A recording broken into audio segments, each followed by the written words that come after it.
Thank you for joining us for this look at some of the best stories from KPBS News this week. I'm Maya Trabulsi. Coming up, a federal funding freeze is affecting local schools. Now districts are scrambling to come up with a short-term solution.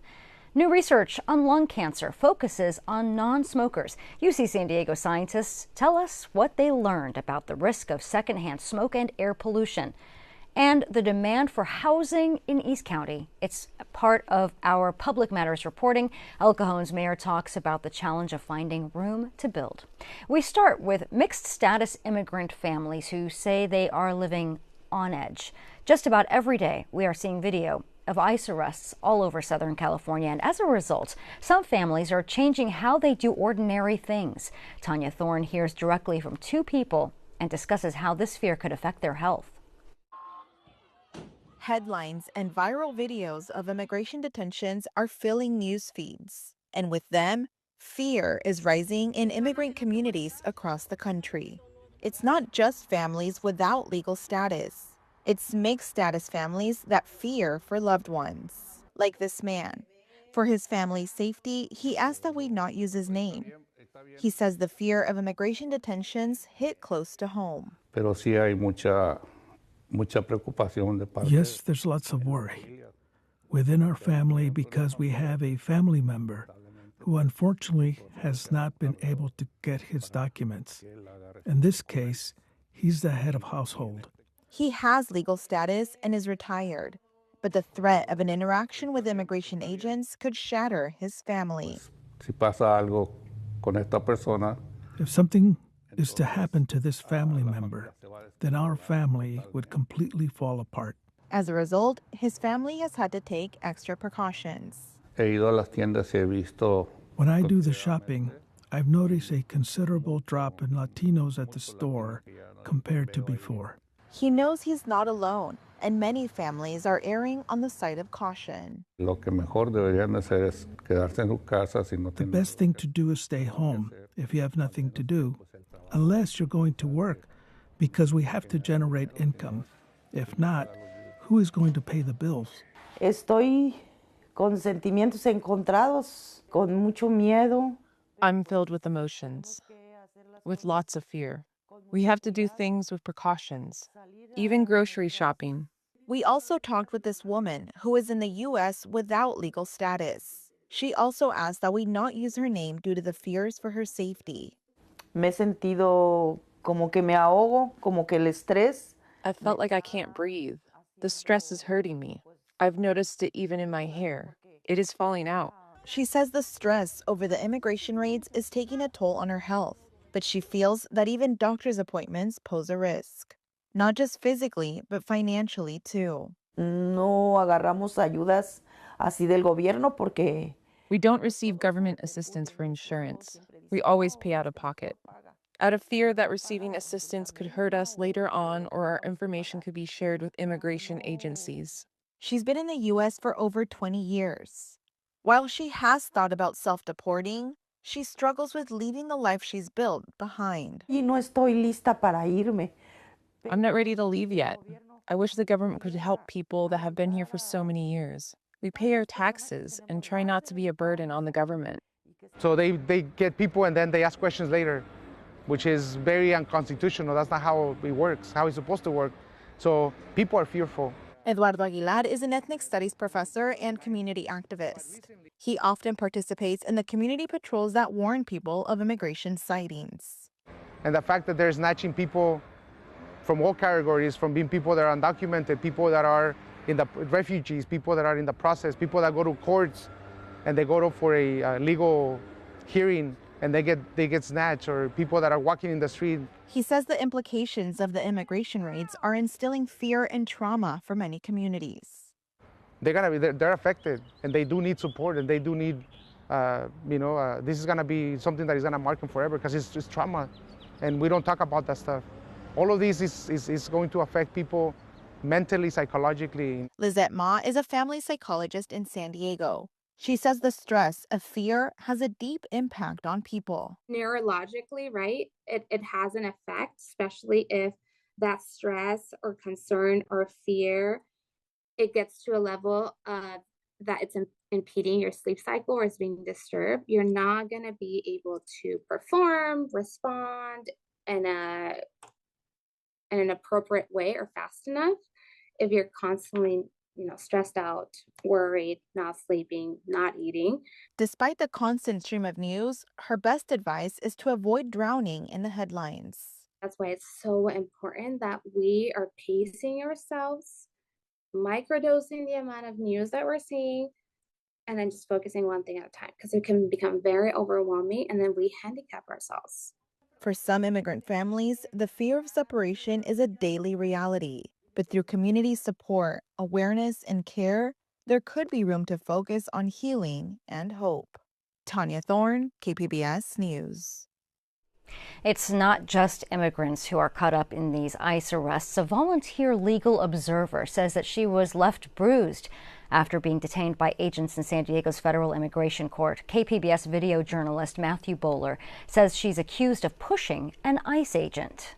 You just walked right in front of me.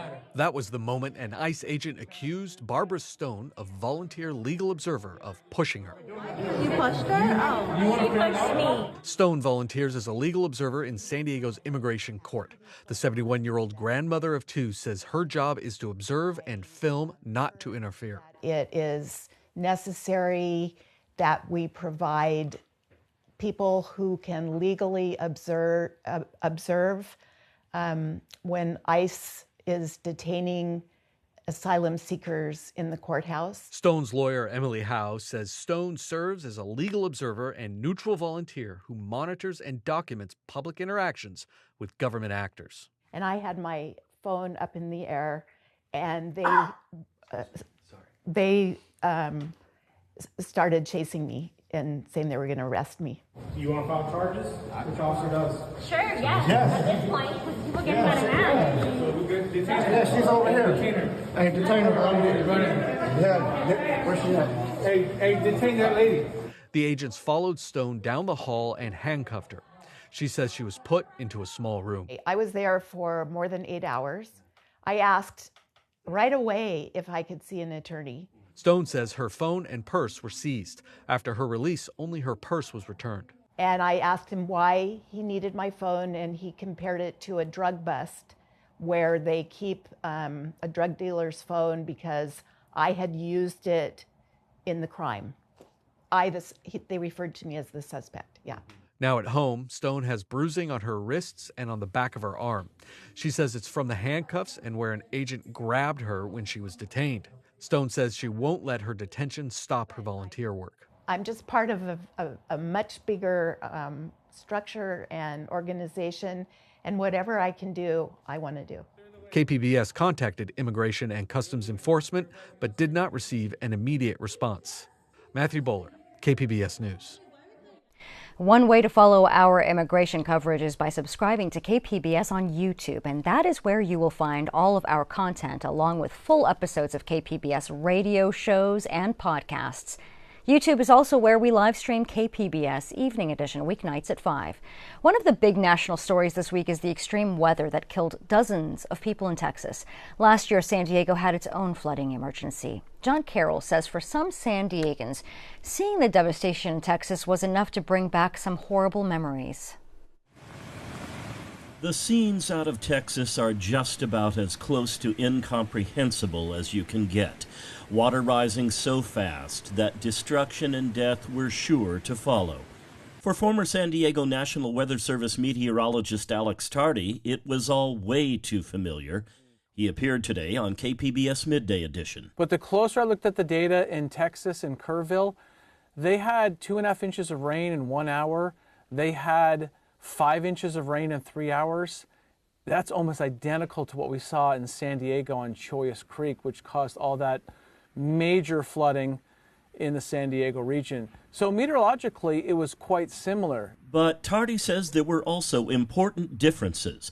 The rain in San Diego ended after a few hours. The rain in Texas, in the middle of the night, in hilly terrain, kept pouring for hours on end. The tragedy in Texas has brought back some terrible memories for a group of San Diegans, specifically many who lived along the Chollas Creek flood channel, which is once again filled with dirt, rocks, and overgrown vegetation. It's re-traumatizing because you're essentially reliving your experience. We met Jessica Calix in front of her former residence in Southcrest, just feet from the Chollas Creek. These cell phone pictures show what it looked like in her apartment on that day in January 2024. It's really hard when you haven't experienced this type of disaster to put yourself in other people's shoes, but we can. And so we know how horrific it is. You know, I'm living in a travel trailer and I see that whole trailer parks got washed away full of families. So it's extremely traumatic to witness. The National Weather Service in Texas says warnings were issued for the flooded area, but it was the middle of the night and cell service in the area is said to be spotty. So how well are we prepared here should devastating floods hit again? Jessica Calix says she didn't get any warnings, but local National Weather Service meteorologist John Sook says warnings were issued here, and he says should we find ourselves in a similar situation again, the Weather Service is prepared. But he says the public must also be prepared to receive emergency messages. That's going to be through partners like KPBS, going onto websites like National Weather Service, weather.gov. Most weather apps also have the push on all watches, things like that. When you get warnings, that's when we start to talk about direct threat to life and property. Alex Tardy agrees with Sook about our level of preparedness when it comes to warnings. Still, consider this. There's always room for improvement because these disasters, they're going to get you off guard somewhere. John Carroll, KPBS News. Public schools are also dealing with unexpected changes from the Trump administration. A new academic year is just a few weeks away, and now there is uncertainty caused by a federal grant freeze. Local school districts are among those affected. Jacob Ayer says millions of dollars are now in question. More than $50 million in federal educational grant funds meant for San Diego County schools is frozen, according to the County Office of Education.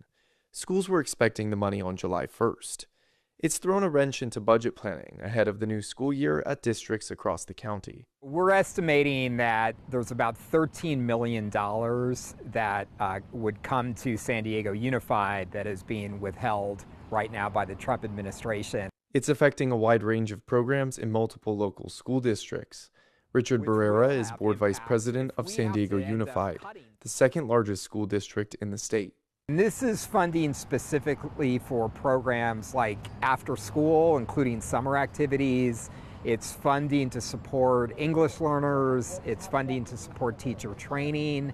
An estimated $811 million in grant funding is due to schools in California, according to analysis by the Learning Policy Institute. Nationwide, the organization said that number is $6.2 billion for K-12 schools. Barrera says the district is currently using funding from later in the year to prevent disruptions to summer programs, but the funding freeze could be felt as soon as the beginning of the new school year. This is money that's already been budgeted for the 25-26 year, and so if we lose it, we're going to have to make adjustments. KPBS reached out to 10 of the largest school districts across the county and heard back from 4, including San Diego Unified. The Chula Vista Elementary School District says about $2.1 million are frozen. Poway Unified School District says about $1 million are in limbo. San Marcos Unified School District says they would be impacted minimally.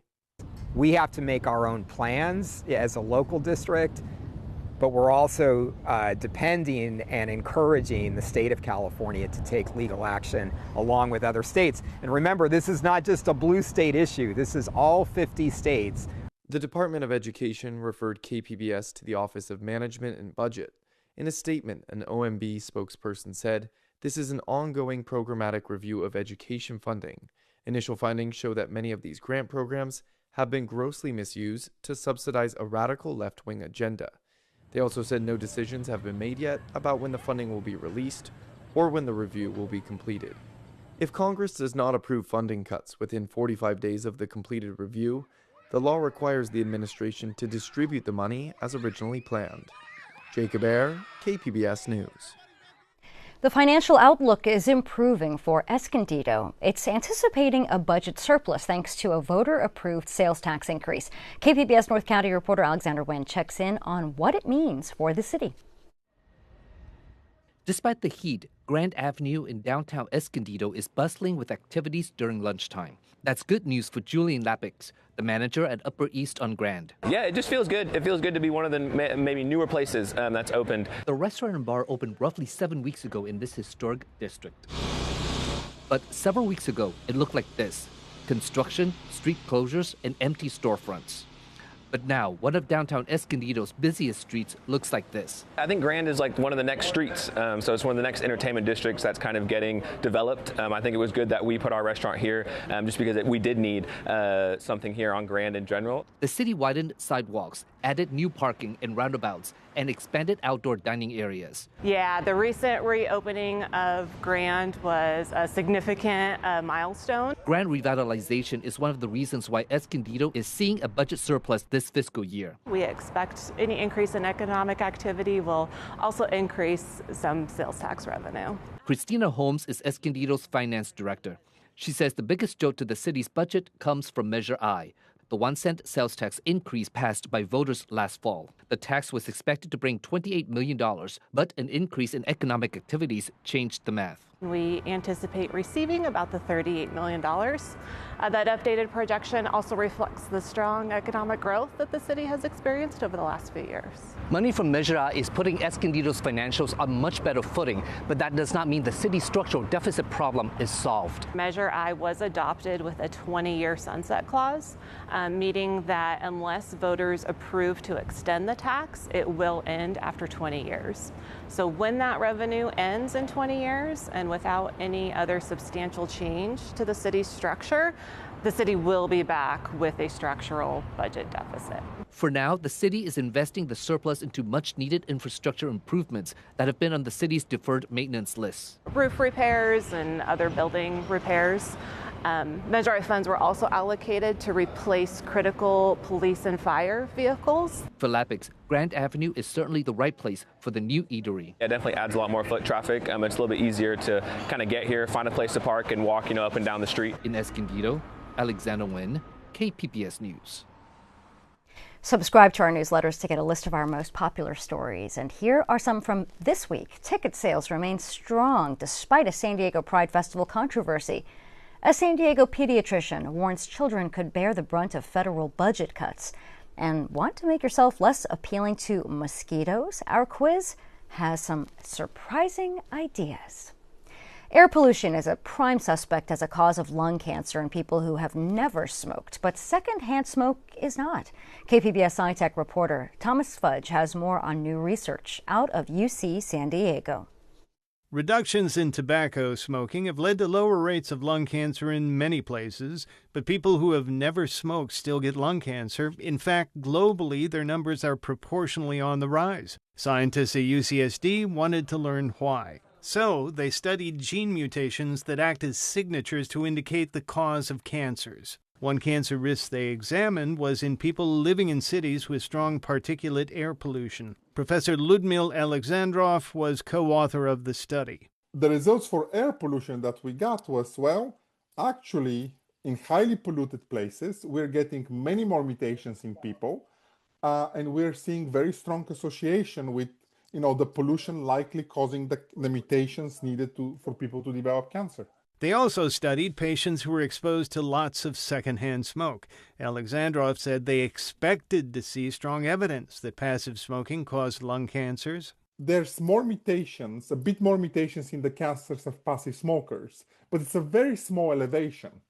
And the things that we thought that we'll see, specific genes being more frequently mutated, or specific pathways, we really didn't see. He says lung cancer among the 871 never smokers they surveyed around the world is higher among women, especially those of Asian descent. Alexandrov said they want to do further studies to learn what may be the risk of lung cancer that comes from smoking other things. Because we're seeing the population changing their behavior from smoking tobacco cigarettes to actually vaping electronic cigarettes or to smoking marijuana, and we want to understand the risk. Alexandrov was co-senior author of the research paper published in the latest edition of the journal Nature. Thomas Fudge, KPBS News. So the next couple of stories are about how we get around. We start in North County, where some residents in Carlsbad are pushing back against new traffic circles. Alexander Nguyen talked to neighbors to find out why they're against the idea.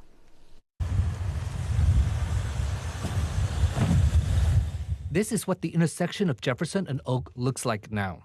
Soon it could look like this,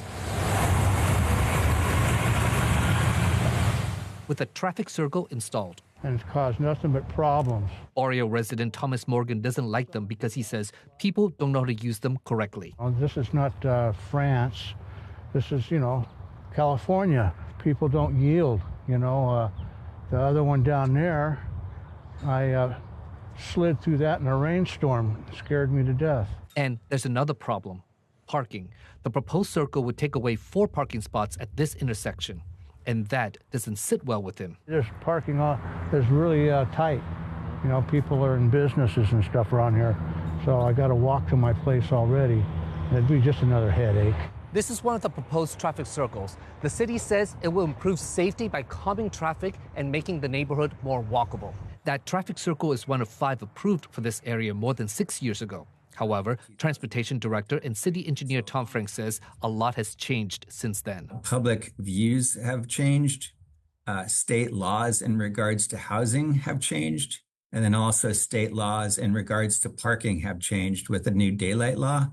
So considering all the recent changes, the City Council felt it was appropriate to go back out and solicit additional public input. But there's a time crunch. The contractor bids to build these traffic circles are set to expire on August 5th. Plus, federal funding for the project needs to be allocated by September, or else the city is at risk of losing it. The funding accounts for $4 million of the $5.6 million slated for the traffic circles. The City Council will take up the matter at its July 29th meeting. Alexander Nguyen, KPBS News. SANDAG is the local agency that focuses on transportation, everything from freeway expansion to bus lanes. This week, activists showed up at a community workshop to demand more attention on public transit. KPBS Metro reporter Andrew Bowen was there. A small group of activists rallied outside the SANDAG workshop in City Heights Thursday evening.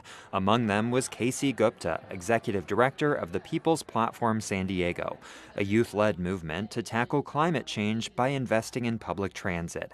He says SANDAG's draft transportation plan spends too much money studying highway projects that are unfunded and may never actually get built. He's also disappointed several rail projects have been downgraded to rapid bus lines, which he says aren't always that rapid. Right here is the Rapid 215, and when SANDAG constructed it, they promised us all-door boarding, dedicated bus lanes, and a service much faster than the 15 that it replaced. What we got was a route no faster than the route it replaced. San Diego City had to pay for the bus lanes, and we never got all-door boarding. So SANDAG has promised us a lot in the past, but they haven't delivered on their promises. While SANDAG is planning new express lanes on several freeways, the agency says it's actually the smallest package of highway projects they've ever proposed. Part of the reason is slower population growth. We also want to have this plan be a little bit more affordable. We heard from our board, we heard from the public that they wanted the costs to come down for the plan. So we tried to really optimize our existing infrastructure to the best that we could. SANDAG is accepting comments on its draft regional transportation plan through July 18th. The agency has to officially adopt the plan by the end of the year. Andrew Bowen, KPBS News. San Diego County is in a crippling housing shortage. The supply of homes does not meet the heavy demand, driving costs far outside many people's budgets. As part of our Public Matters collaboration, Voice of San Diego reporter Will Huntsberry brings us this story about one local city. El Cajon is one of the most racially and economically diverse cities in San Diego, but it lags far behind the rest of the county in home building. In the last few years, El Cajon permitted less than 10 new homes per 1,000 residents. No other city had numbers that low. Chula Vista actually built the most new homes, nearly 4 times as many as El Cajon. That's all according to state data analyzed by Voice of San Diego and KPBS. The causes behind El Cajon's housing drought are complicated. The city has very little vacant land, and it's already the second most densely populated countywide. But there are a lot of shopping malls that would make for great building opportunities. So far, though, owners have been holding on to those properties. It's just a matter of space. We're like Tokyo.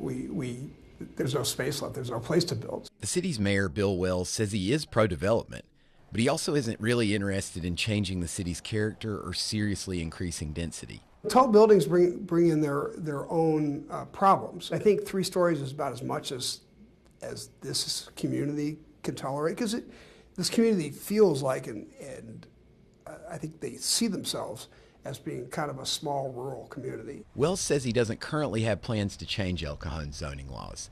If anything, he says state laws already allow too much building. Take, for example, state laws that allow builders to bypass parking space requirements.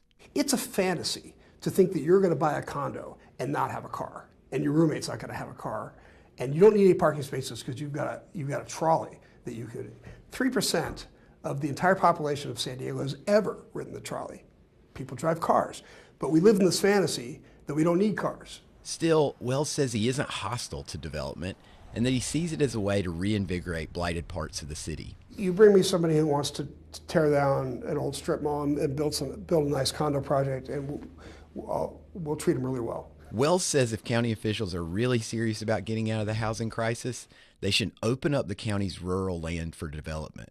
A lot of it is prone to fire, and Democrats, who now control the county again, have not wanted to build it out. In El Cajon, I'm Will Huntsberry with Voice of San Diego. And if that interested you, then stay tuned for more stories about housing locally from our Public Matters team. They will launch a series on housing at the end of the month. We hope that you enjoyed this look at KPBS News this week. I'm Maya Trabulsi. Thank you for joining us.